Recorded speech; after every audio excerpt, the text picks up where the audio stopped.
How you doing tonight, Dr. Peterson? Not too Incredibly bad. Pretty good questions so good. far. A little on the brutal side, I might say, but I'm that's incredibly good. nervous to talk in front of you because you've got to be one of the most formidable people that I've ever heard of or ever listened to or ever seen. So my question is, again, you're one of the best communicators that I've ever listened to. If I could be half as good at you or at communicating as you are, I would be set. How can I teach myself to do that? Practice. Really, well, there's a couple of things. It helps to read a lot.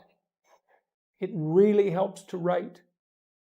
So if you want to make yourself articulate, which is a very good idea, then not only should you read, but you should write down what you think.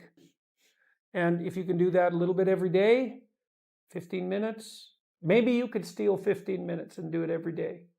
But if you do that for 10 years, you really straighten out your thinking.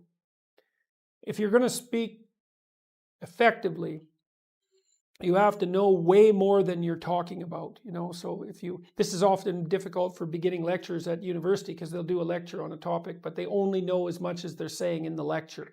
And they get kind of stuck to their notes because of it. But you want to know 10 times as much as you are saying in the lecture, and then you can specify a stepping path through it and elaborate with the other things that you know. But to do that, you have to do a lot of reading. But you also have to do a lot of reading because that's where the synthesizing comes.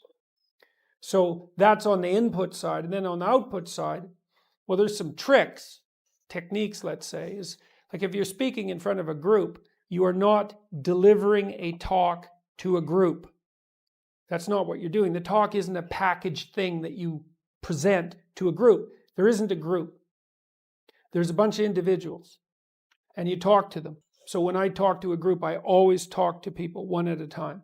And that makes it easier too, because you know how to talk to a person. It's like, can you talk to 1,000 people? Well, probably not, because it's too intimidating. But there isn't 1,000 people there. There's 1,000 individuals. And so you just look at an individual and you say something, and you can tell if they're engaged. They look confused, or they look interested, or they look angry, or they look bored, or maybe they're asleep, in which case you look at someone else. And they give you feedback about how you're doing. And so one thing is to have something to say, yeah, but the next thing is pay attention to who you're talking to.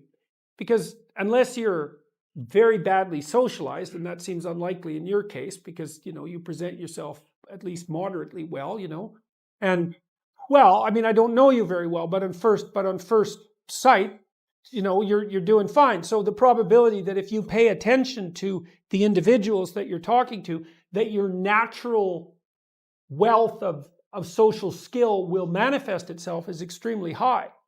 And so you don't deliver a talk to an audience. That's a really bad way of thinking about it. You're actually engaged in a conversation with an audience. Even if they're not talking, they're nodding and shifting position and, looking like this, and you can pull all that in and use it to govern the level at which you're addressing the entire audience. So the last thing I would say is, well, having the aim to be a good communicator is a good start. And you think, well, I could buttress that to some degree. Well, there isn't anything that you can possibly, this is the whole point of a liberal education. There isn't anything that you can possibly do that makes you more competent in everything you do than to learn how to communicate. I don't care if you're going to be a carpenter. I mean, being a carpenter, by the way, is very difficult, especially if you're a good carpenter. But if you're good at communicating as a carpenter, you're like 10 times better as a carpenter.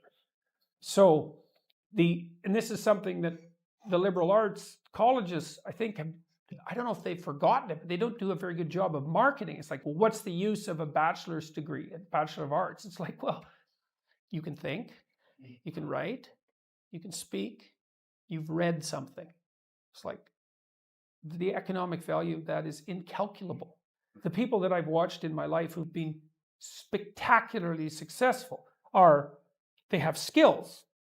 Clearly, that's a minimum precondition. But they're also very, very good at articulating themselves. And so whenever they negotiate, they're successful.